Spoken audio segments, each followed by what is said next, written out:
Good morning. This is Talking Animals on WMNF. Duncan Strauss. My guest today is Jodie Wiederkehr, veteran animal advocate and founder executive director of the Chicago Alliance for Animals, or CAA. CAA is a volunteer animal protection organization that reflects Wiederkehr's profound commitment and tireless efforts.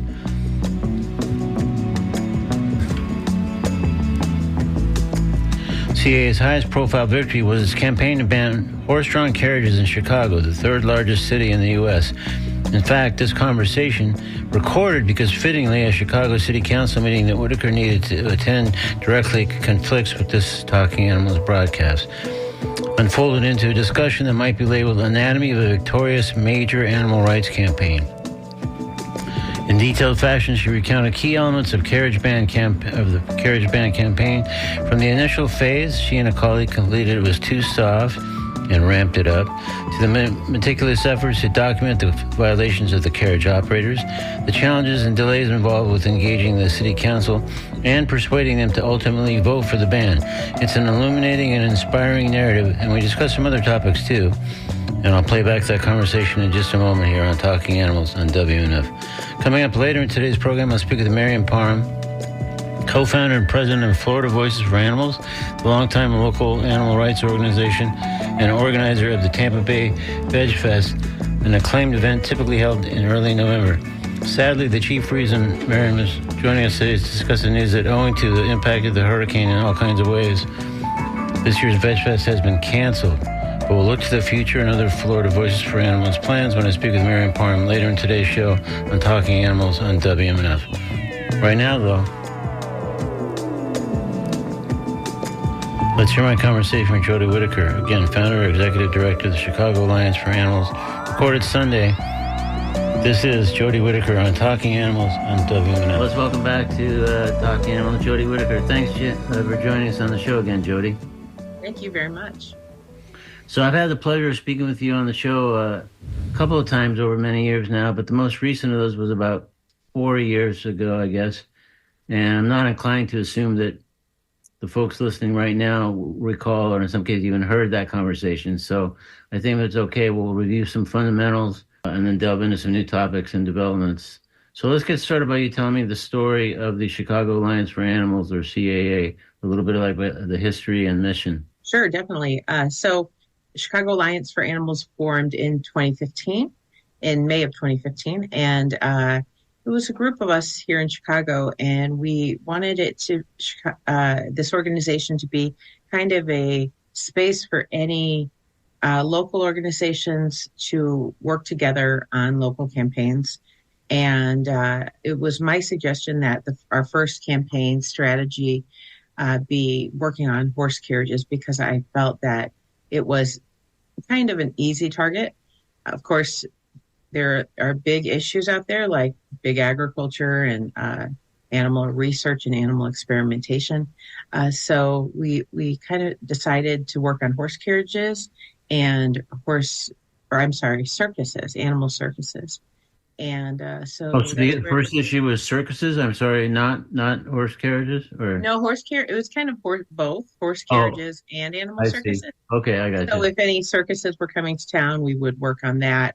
And so we started protesting down at the horse carriage stand every month, and we started reaching out to local city council members and the mayor, and that's how it started. And then I can go into how our campaign really went into what I consider overdrive, and that's when we knew what we were doing. Yeah, well, I guess there's that kind of learning curve, if an organization's kind of in its formative stages and focuses on a campaign. And this one was obviously complicated, and there's so much history and other stuff we'll, I'm sure, get into about horse-drawn carriages, wherever they still continue to exist, and some of the resistance for people that, like yourself, say, hey, that's really not the best thing for the horses, et cetera. So, yeah, why don't you just describe that? Because I guess I didn't realize from our other conversations that was the very first campaign. So that's quite a notable victory right out of the gate, as it were. Right.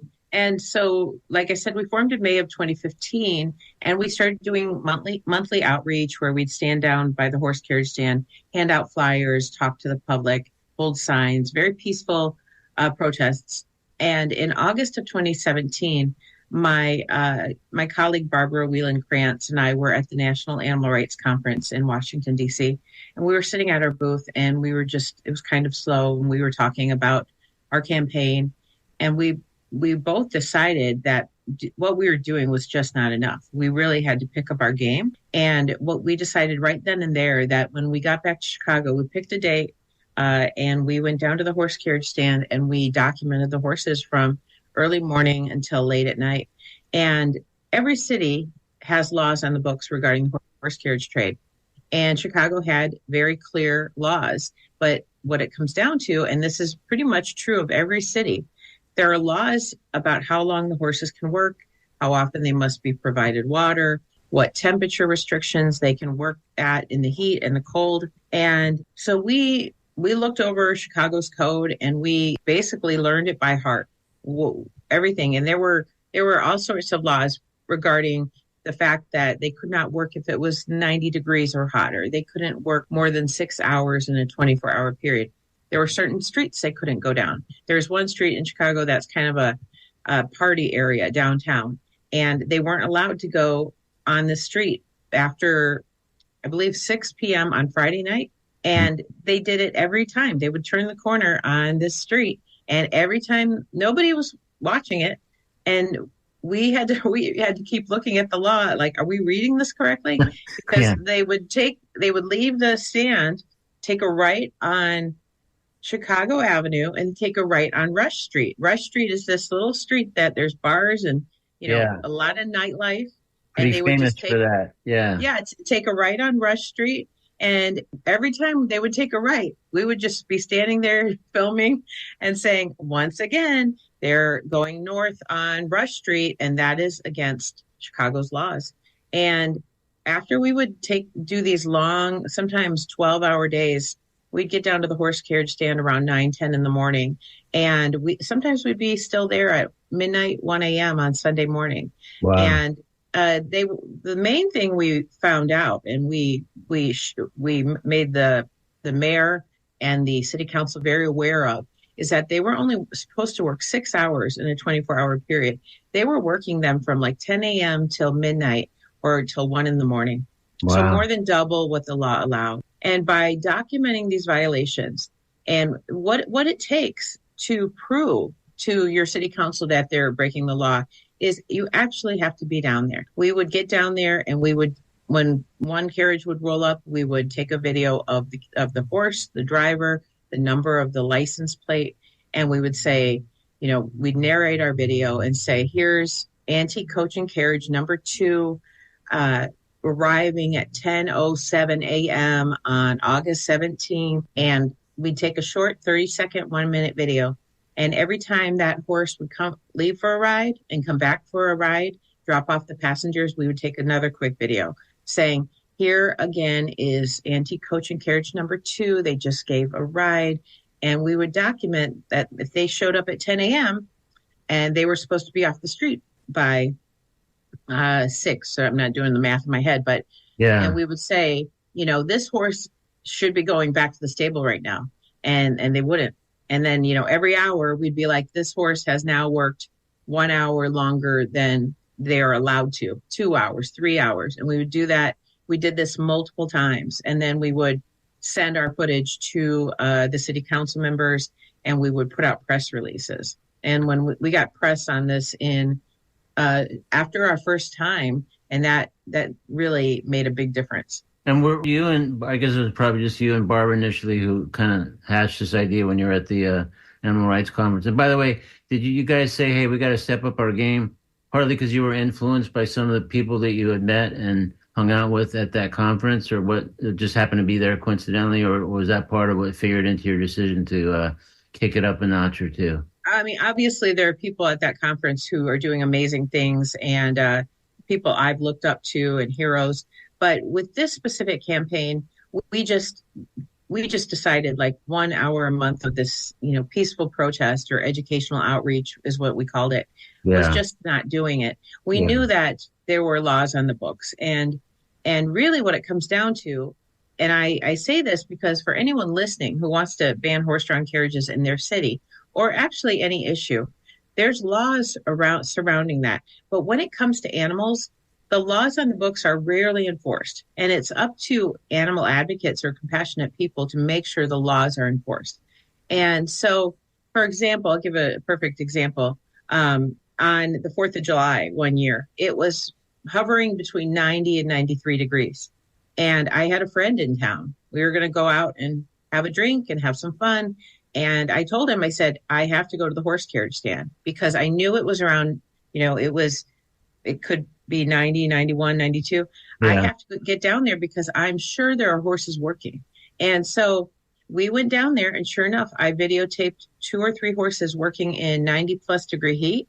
And I called the police. The police never did anything. And that can be a deterrent, but you've got to still do it. So to your question, we just decided we have to figure out ways to show that they're breaking the law. And that's how we did it. And we had other people help us with these day-long kind of like campouts, stakeouts. Right, Were you incredulous, at least early on, when you did spend those kind of full days there? How often there were one kind of violation or another of the rules obviously you didn't like the idea of the horse-drawn carriage to begin with, but it must have seemed initially like, I can't believe these guys are so flagrant in their disregard for, how many hours the horses can be out there, how long totally they can be there, the heat temperature issue. It just seemed like there would be one thing after another as you guys were just out there logging everything. It completely was. And when we started, the horse carriage operators would laugh at us. They would take video of us when we were videotaping violations. They would try to, I think, scare us or intimidate us by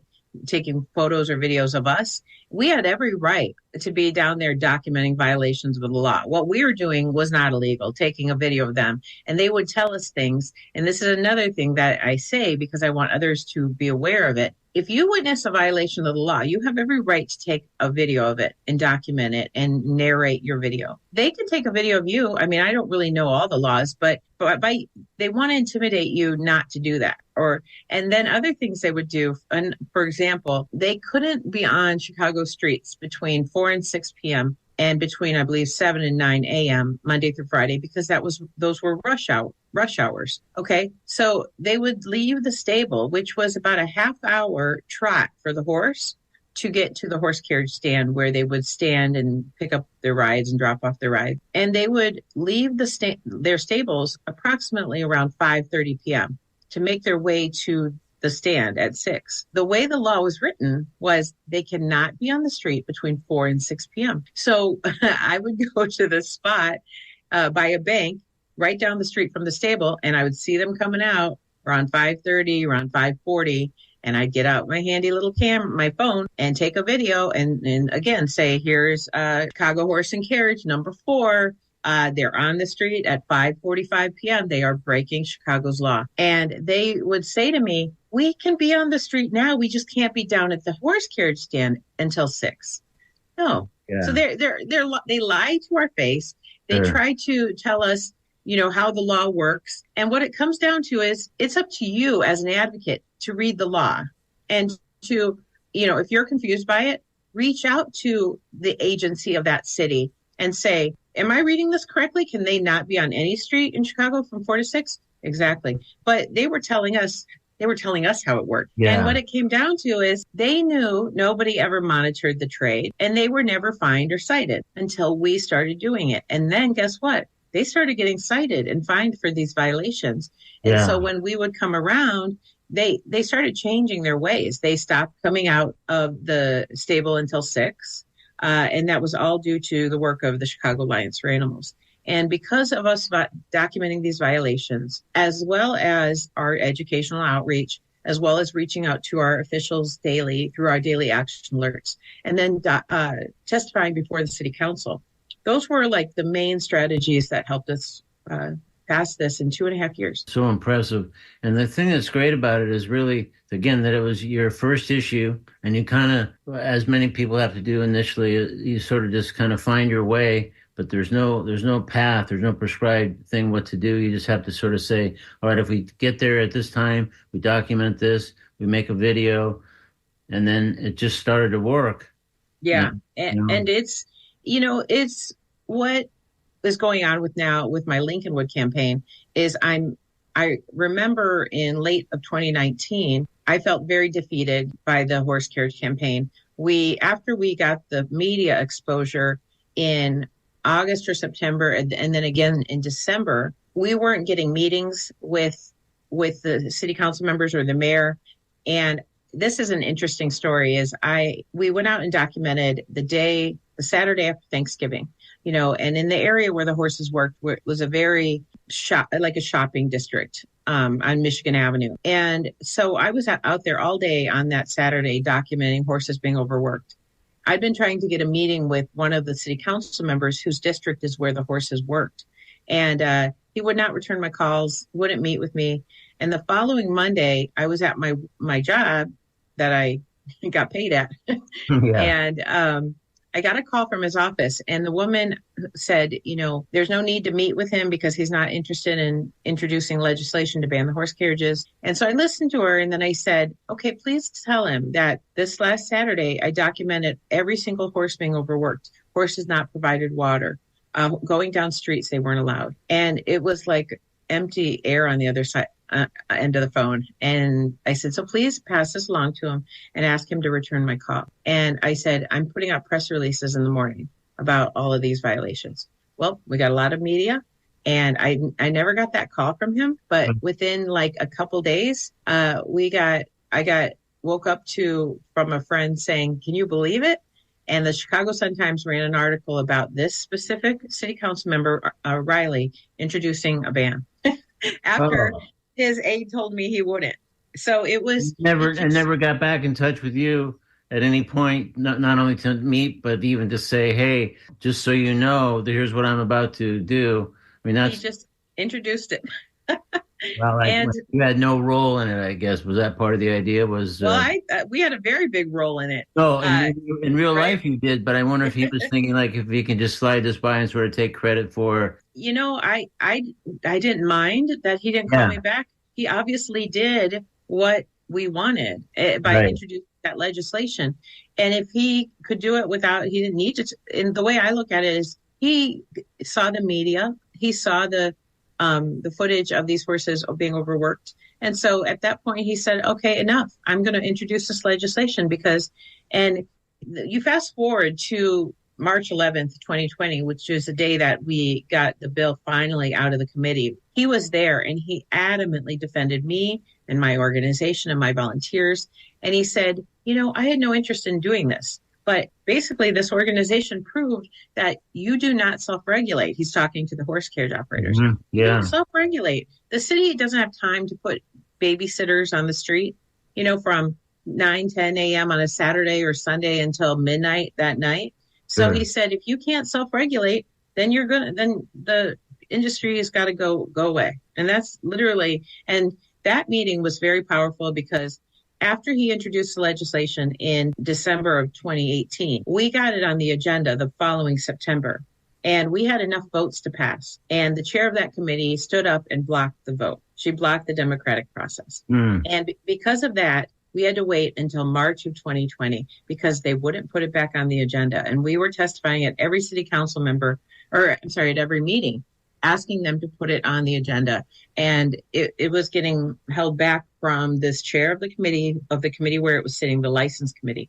And we also believe the mayor was not allowing it to go forward. So it was very crooked. It was typical Chicago politics, but I'm very proud of the fact that, between us continually documenting violations, continually reaching out to this different city council members every day, and then testifying before city council, we made it clear to them we're not going away. We're going to keep proving how this trade does not follow the law, and how the city refuses to enforce the law. And then they finally allowed it to go forward. Wow. Well, it's a testimony to persistence and documenting things, and people like yourself and unfortunately, I guess others were willing to put in long, long days to capture exactly what the circumstances were and how flagrant those violations were, so that the city council person who initially didn't have to give you the time of day, literally, suddenly was outraged. And but it just goes to show you there's certain things that you really need on a campaign, especially in a big city like Chicago, to make to make the headway, to make the impact. Yeah, and I'll tell people there were days, I mean, I didn't enjoy going down to the horse carriage stand at 9 a.m. on a Saturday. And I remember taking one video of just the noise. I love the city of Chicago, but I'm not a shopper. I don't like really the Michigan Avenue scene. You know, it's very crazy. There's buses, garbage trucks, speeding motorcycles, taxi cabs, a lot of pedestrians. It's a very touristy area. And I remember once just taking a video thinking, this is what these horses have to deal with all day long, every weekend. This noise, this constant chaos. Yeah. And these are farm animals that are used to being in a pasture in a quiet area. And they have to listen to all this and be around it with blinders on. So, and we've got tons of videos of horses behind city buses, breathing exhaust, or right next to a garbage truck with their air horn that's so loud. And for me, I was uncomfortable down there. I was getting stressed out, and I can't imagine what these horses have to deal with. So if you're in a city that still has horse carriages, I'm happy to help you and guide you and give advice, but only if you're committed to doing it. It takes commitment, and it doesn't mean you have to do it every single day or take tons of time out of your day, but you have to commit to a campaign and work on it. And you can do it. Yeah. We could do it in the third largest city that has a very well-known kind of corrupt reputation, then anybody can do it. Yeah, no, it's really a textbook example of exactly those things. But how like you say, the commitment has to be there. People don't have to be there all day, every day, but you have to put in some time to document the things that are going to get the attention of people that are possibly going to shut it down eventually or get outraged themselves and get legislation going. So let me just quickly say, this is Talking Animals on WMNF. I'm Duncan Strauss. My guest is Jodie Wiederkehr, founder and executive director of the Chicago Alliance for Animals, or CAA. And we're just hearing about their initial huge victory, shutting down the horse-drawn carriages in Chicago. And this interview was recorded Sunday. So that's great that you're kind of offering that. I was curious to see if, in the wake of that victory, have you heard from people from different cities or countries even that have horse-drawn carriages saying, hey, how did you do it? Is there a blueprint for your campaign, or can you help us? Yeah, definitely. I say that 2017 is the year where a lot of things clicked for me. That's when we decided to start going down to the horse carriage stand and picking up our game and looking at other strategies like testifying before city council, coming up with business endorsement pledges. Also, it takes one thing might not work for other cities. So what I believe is, throw everything at the wall, try everything, because you never know what's going to reach a specific elected official or a mayor of that city. So it was in, I believe, October of 2017 when I formed the partnership to ban horse carriages worldwide. And that I scoured social media for anybody in any other city working on similar bans. And I found a lot of people, and I reached out to people in Philadelphia, New York City, Houston, Dallas. And so we had a secret, if you will, Facebook page for people in other cities. And once we banned our horse carriages, I made that public because I thought, I need as many people to join and help with these campaigns. There's no point in keeping it like just amongst the organizers. And so I did end up forming banned horse carriages chapters all over the world. We have very active campaigns right now in Dallas, in Charleston, in Savannah. I have chapters in Boston, New York City, Krakow, Poland, Indianapolis, New Orleans. I keep thinking of many cities. Unfortunately, I've guided people, and then they kind of fall by the wayside, and they just stop working. And it's very frustrating because I tell people, like, you don't have to put in 3 hours a day or anything. I recommend people put in 1 hour a week, and that's doable. I mean, there's 24 hours in a day, but don't give up, because if you give up, you definitely won't win. You won't get there. But if you continually put in a little time, and work toward your goal, you'll get there. I mean, again, I didn't enjoy those long days, but I did it because I did it for the horses. And I also, like I said, on the 4th of July, did I really want to go down the horse carriage stand and see horses standing in direct sunlight with no water? No, because it's hard on me. It's hard emotionally, but Yeah. I had to do it because I knew they were there. And I did it. And I didn't spend all day there. I went down, I made my videos, I called the police, had a record that I called the police to make sure the city knows, okay, on this day, on the 4th of July, the horses were being worked in too hot a weather. And things like that you got to do. And if you care, I think you'll stick with it. So I encourage everybody to stick with these campaigns. And I'm always here for anybody who's willing to, work with me on it. And I think I have a lot of the strategies that work. Well, apparently so. Yeah, for sure. So, quick question about some, you mentioned a number of cities, and I guess one that sort of famously has been at the kind of high profile part of this is New York City. How do you feel that's going for any kind of advancement along the lines of what you guys have eventually got done in Chicago? Is that just too ingrained in some various cultural and other elements there in that city, or do you think there's still a chance of a ban there? New York definitely has a chance, and I'm very frustrated that they haven't done it yet. Yeah.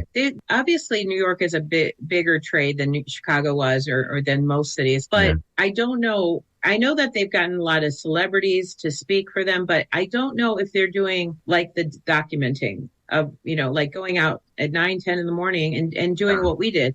I know people working on that campaign. I've urged them to do this. I don't know. They may be, they may not be, but I've never seen it. And you've got to prove, I can't stress this enough, is you've got to prove that they're being overworked. I know New York has a law. I don't know off the top of my head because I haven't worked on New York in a while, but I think might be 9 hours that they can work the horses. Like Chicago's was 6, so it's different. But I bet you they're working those horses more than 9 hours. And with the deaths, with the collapses in New York, I don't know why it's not being done. I understand that they've got union behind the horse carriage operators have unions, and that's a big uphill struggle. But when you've got video of horses being whipped on the street and trying to get the horse up, I can't think of the horse's name off the top of my head, but that in itself should have been enough to ban them outright. So I don't honestly know what's going on and why it's taking so long in New York. It's very frustrating to me.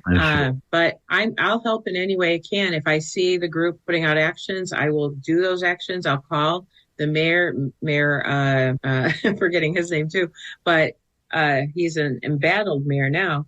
But I'll do any of those actions. But it's really up to the locals to keep working on it. And celebrity endorsements are important, but that's not as important as having people contact the city council and the mayor every day and testifying before them and documenting violations. Right. And sometimes, of course, you have celebrity endorsements going the other direction. Like I remember Liam Neeson, for example, and some others.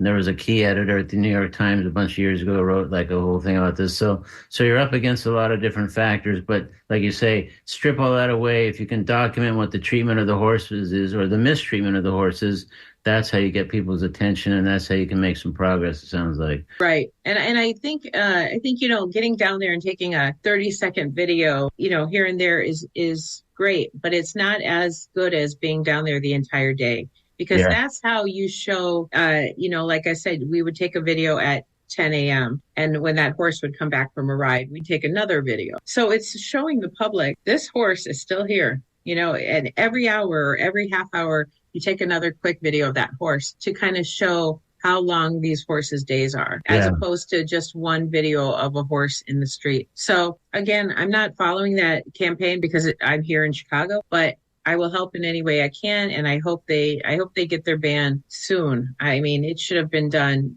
years ago. Yeah, but I hope they get their ban soon because those horses need sanctuary and they need to get out of that environment. Yeah. Well, one other thing along these lines, then we'll get into some other topics altogether. But maybe you could talk for a moment about electric carriages and what they might have done to transform the issue. I remember reading I think it was a New York Times piece, maybe couple months ago about a longtime horse-drawn carriage operator in Brussels who had decided to sell his 5 horses, and he put the money that he generated from that, I guess, towards buying 2 electric carriages.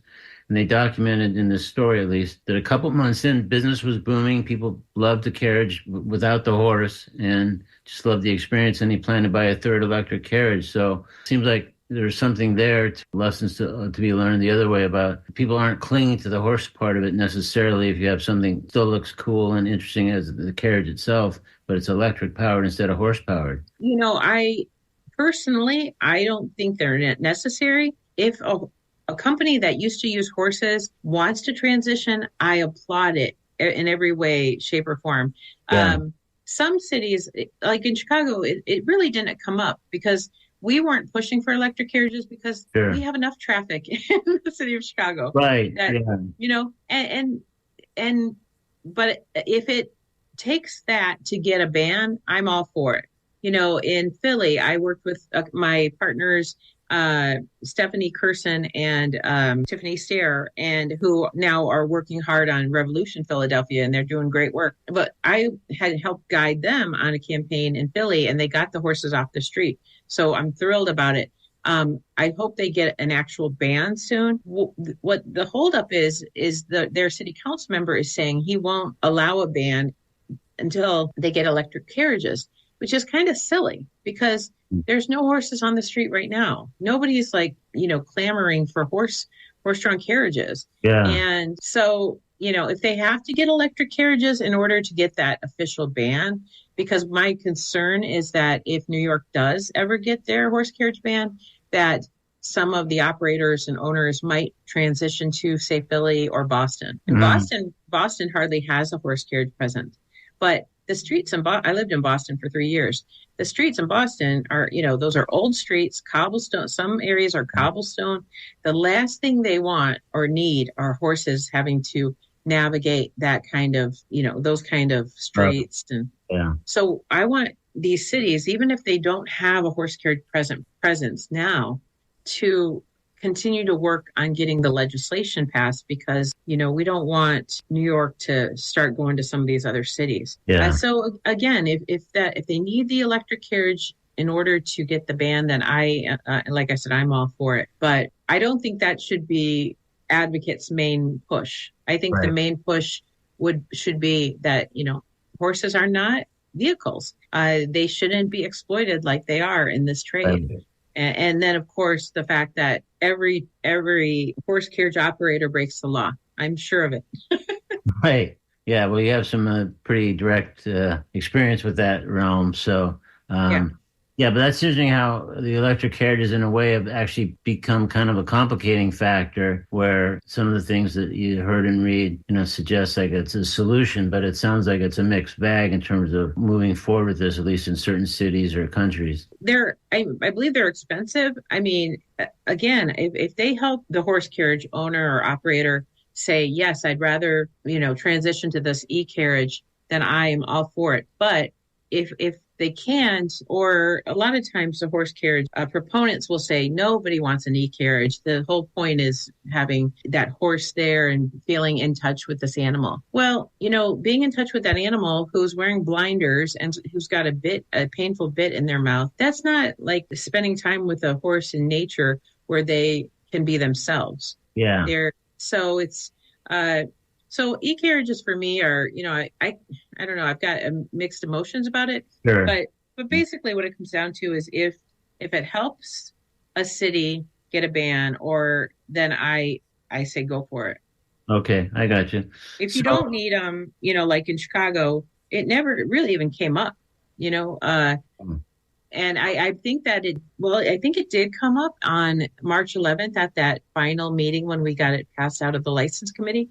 And I believe the 2 aldermen in the area where where the horses work, the 2 that introduced the legislation, they said something to the effect of, we don't need more, vehicles on the street, especially slow moving vehicles, which is another complaint in a big city is you've got people trying to get to work, you've got buses trying to drop people off, and they have to slow down behind a horse carriage. Yeah. All right. Well, I guess we'll kind of keep an eye on what's happening in New York and elsewhere. But it sounds like you're a great resource for people who are serious about those efforts. So that's good to know.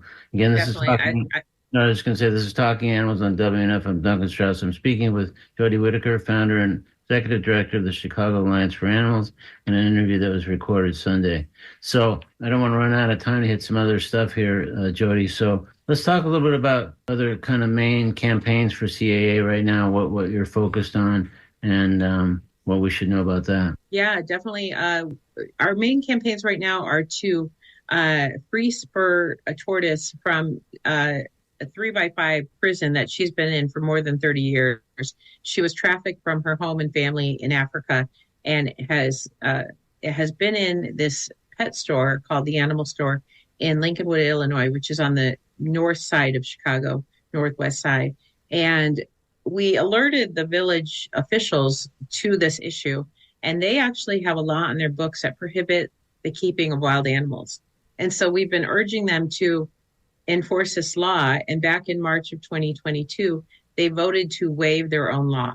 And by doing so, it's keeping this amazing animal stuck in a 3x5 display case where she cannot roam, she can't do anything natural. She doesn't get to feel sunshine on her shell or a breeze or live outside or have companionship with others of her kind. And it's a sad situation. We have a sanctuary for her in Arizona called Desert Oasis Turtle and Tortoise Sanctuary, where she would be able to live as natural a life as possible. She'd be able to burrow and roam. They're slow animals, but they like to roam, and she can. Wow. So what prospects do you think at this point of that being rectified? Well, I think we're going to win. It's just taking time, and it's taking too long, in my opinion. This village trustees, the board, is very corrupt, in my opinion. The mayor does not want to hear from us. We've been testifying at almost every single meeting, and we keep going, and we won't stop until Spur is at DOTS in Arizona, and they stop selling rabbits. There's a Cook County law that prohibits the sale of rabbits from pet stores. Lincolnwood is part of Cook County. They have opted out of this law since it passed back in March of 2016, I believe. So for more than 8 years, the village has opted out of this rabbit law, and all the local rabbit shelters and rescues are inundated with rabbits. And this store sells baby rabbits that are not neutered, they're not altered, and they're not vaccinated. So people go and buy rabbits at Easter or whenever, and then they realize that rabbits are not the easiest pet. They like to chew on electrical cords. They're considered exotic. You can only take them to an exotic vet. And then they get sick of them, or they think, oh, this animal's more expensive than I planned. And so they either dump them on these animal rescues and shelters that never have enough homes, never have enough fosters, never have enough cages, or they put them outside. They just drop them in a forest preserve or a parking lot, thinking that this domestic animal knows how to survive on their own, and they don't. So the village of Lincolnwood is incredibly irresponsible, and we tell them all the stories, the horror stories of these rabbits and what Spur deals with, and they are unmoved. So we keep pushing. Yeah.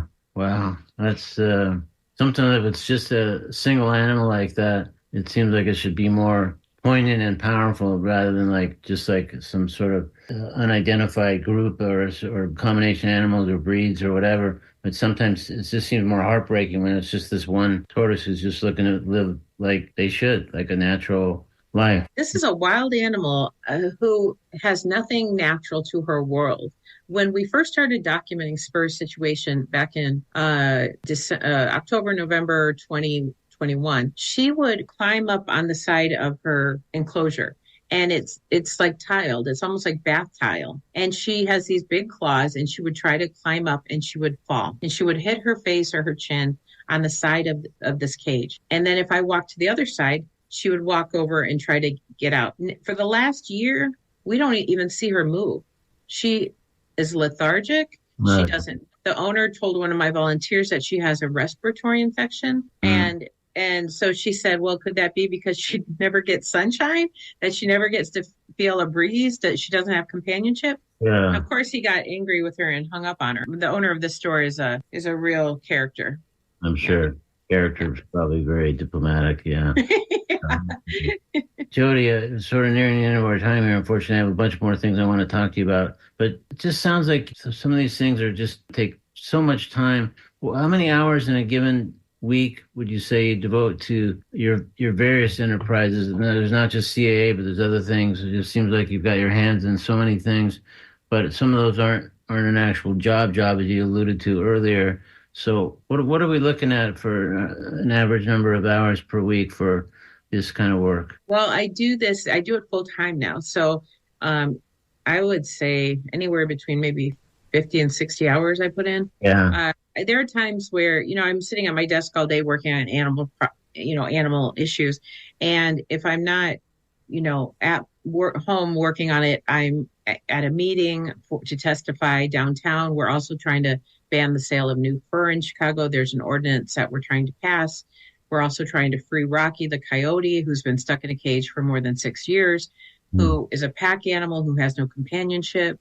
And then I find myself at night sitting on the couch, and I might be watching TV, and I'm on my phone, and I'm, making calls for my partner in Dallas, Gloria Raquel Carbajal, Sherry Burlingame Pressman in Charleston, who's trying to ban horse carriages there.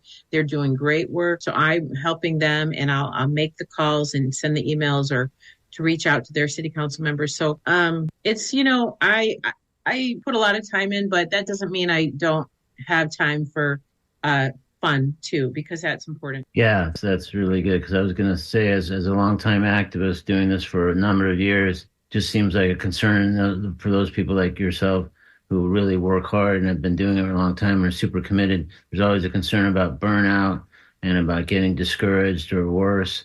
And but you sound like you're aware of that and sort of taking steps to make sure that you have some kind of balance, some kind of fun in your life, so you don't fall prey to some of those things. Right. I mean, the last thing, and there are times that I can get very down, depressed, and discouraged, especially with this Lincolnwood campaign and Rocky. These two campaigns are taking way too long. These are two animals we have sanctuary for, and these elected officials just seem to have no heart. So it can be very hard, but I have to just remember that legislation of any type is not quick. And when it comes to animals, it's even slower. It's, and so I feel very lucky that we banned the horse carriages in 2.5 years. This spur campaign is taking longer than that, and it shouldn't. Isn't that remarkable? This is so counterintuitive, right? Yeah. I mean, if they just they have a law on the books. They have two laws. If they simply enforced them, it would allow this animal to get to sanctuary. It would stop a little bit of the rabbits being dumped outside and being abandoned to fend for themselves. But they're like, we can choose to enforce this law or not. Obviously, these laws were proposed and passed for a reason, for good reason. So, yeah, it's, but, when I get down like that, I try to think of new campaign strategies and always reaching out to the media.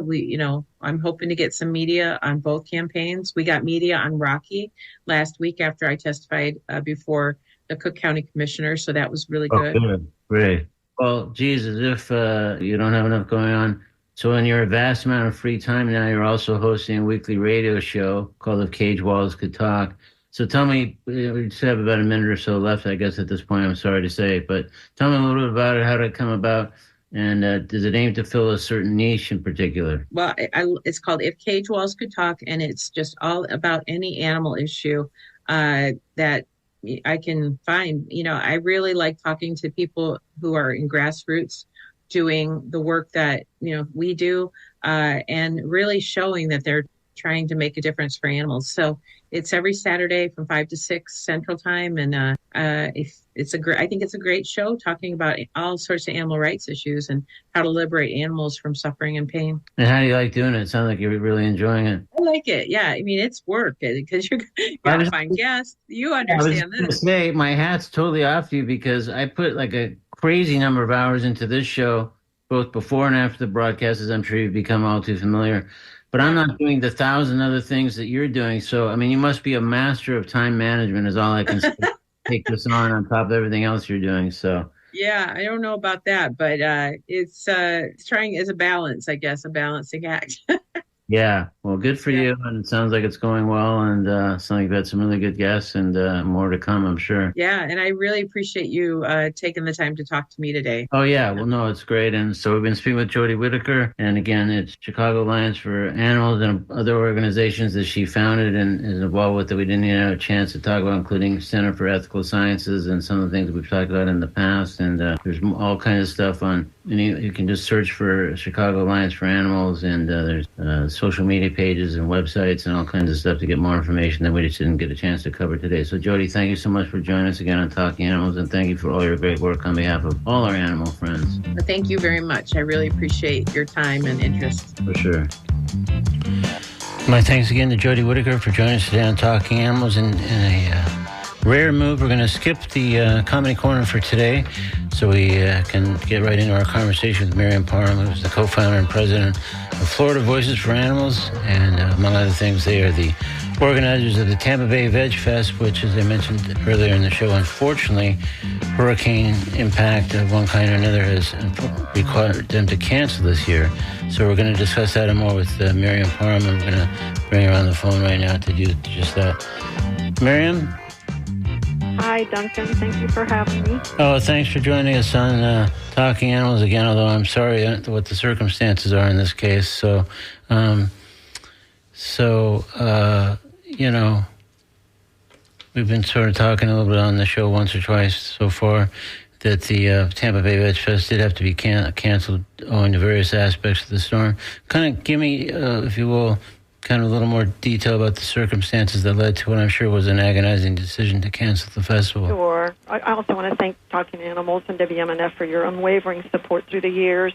There's so much to share. I'll probably speak fast. We won't have time to cover everything, but this is a heartbreaking decision not to have our 13th annual Tampa Bay Veg Fest, which would have been scheduled, as you said, this Saturday.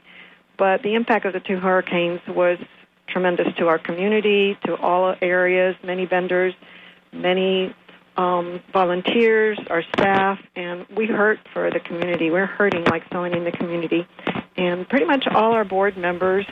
And if I skip anybody, all of this stuff is on our websites, but our board and our advisory board. And again, after speaking to many of them who'd sustained damage from one or both of the hurricanes, to either their houses, their cars, both, a lot of tree damage and just a lot of flooding, storm surges, this affected directly many of our board members who are living in the area, the Tampa Bay area, as far down as Sarasota, where Helene first hit, and in the coast. And, one of our board members is close to losing her home, and several volunteers lost cars. So same thing we've heard and seen from the community. So this is a labor of love, and so many volunteers and sponsors, and our sponsors have been tremendous. Most of them have said, we'll keep the money till next year for all the sponsorship and everything that many of the sponsors give us in return for doing this event. This is an award-winning event. We were selected by the community for the past 2 years in a row for the Tampa Bay Times Best of the Best, one of the best festivals in the area. So we know this is something that means a lot to people, but it is a passion for us because it is an opportunity to support our community, many local restaurants, local businesses, professionals. We had several local health professionals speaking this year, and one of our board members, advisory board, Melissa Cepeda, who was on your show talking about Say No to Two. Yeah. That's still something that's fresh because she would have explained even more to anybody who had questions before the vote, because it's a misleading amendment. So just quickly, she was going to talk about saying no to two to that.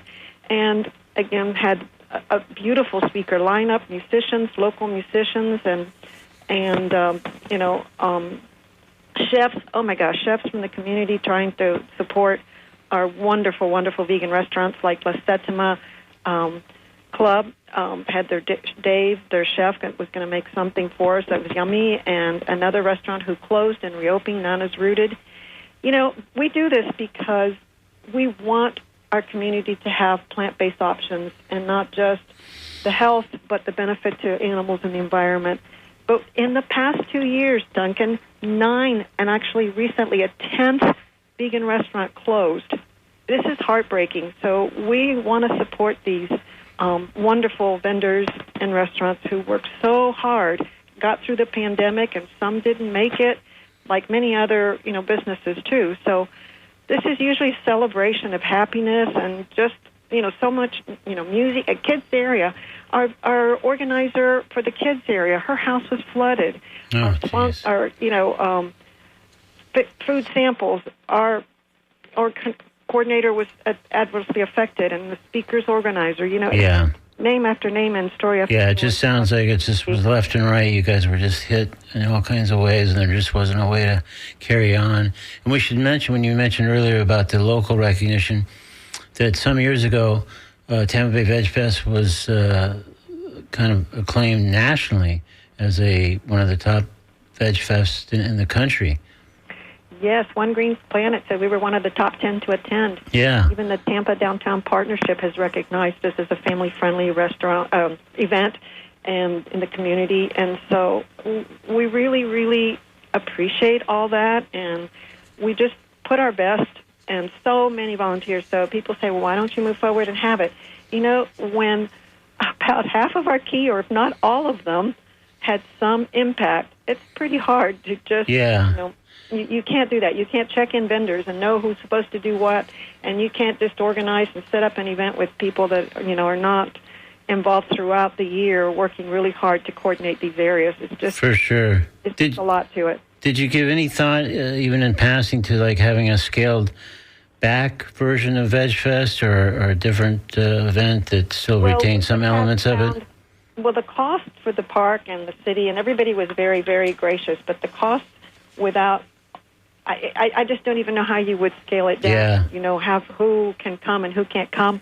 It was very, very time-consuming just even sort through. People know, informing them of this. And I still have a couple phone calls to make for people just to make sure they don't show up just as a volunteer, not volunteer, but even as an attendee, my friends and family, like a lot of people. So, but one group, and we thank our friends and supporters from Vegan International. They do the Vegan Halal Cart, and they were going to be one of our vendors. They have a small little event that we put up and posted also on our social media at We Vegan Cafe, Hatton, that they're going to do on Saturday from 11 to 5. Of course, they don't have all the vendors and the space and everything, so they probably couldn't accommodate the thousands of people that would come to our... Right, but if people are looking for something, in lieu of the actual Real McCoy happening this year, which it just can't for reasons you've explained, this would be an alternative.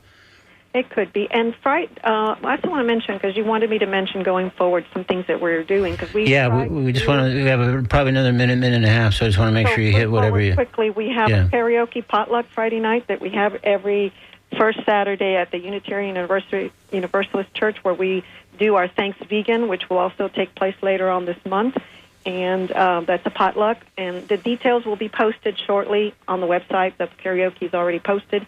We do quarterly park cleanups, volunteer work days at rescues. We had to cancel one at Laughing Pig Sanctuary because of the damage from the storm and concern with safety for our volunteers. And we will do our 30th annual Have a Heart for the Animals. It's also a yearly event in February. So we recognize all the volunteers and workers. But I just want to make sure that I don't remiss in saying, please, please, please support these vendors. If you go to our website for TampaBayVegFest.com, all our vendors were listed. We are leaving that deliberately, and we're going to maybe add more information and make sure there's links to their websites, because just like those 10 restaurants that have closed in the past couple of years, we want to support our vendors. We want to make sure that they're out there, and everybody needs to be supported. So please, please, please, do takeout, do whatever you can to support our Thank you so much, Mary. Unfortunately, we are out of time, but I'm so sorry about... much. Yeah, but we covered quite a bit of ground, so I appreciate it, and I'm so sorry. We'll see you next year at Veg Fest. Thank you so much, Duncan. This is Talking Animals on WMNF, and stay tuned for the conversation with Mario Nunez and Joe King Carter. Next week, we have Peter Singer.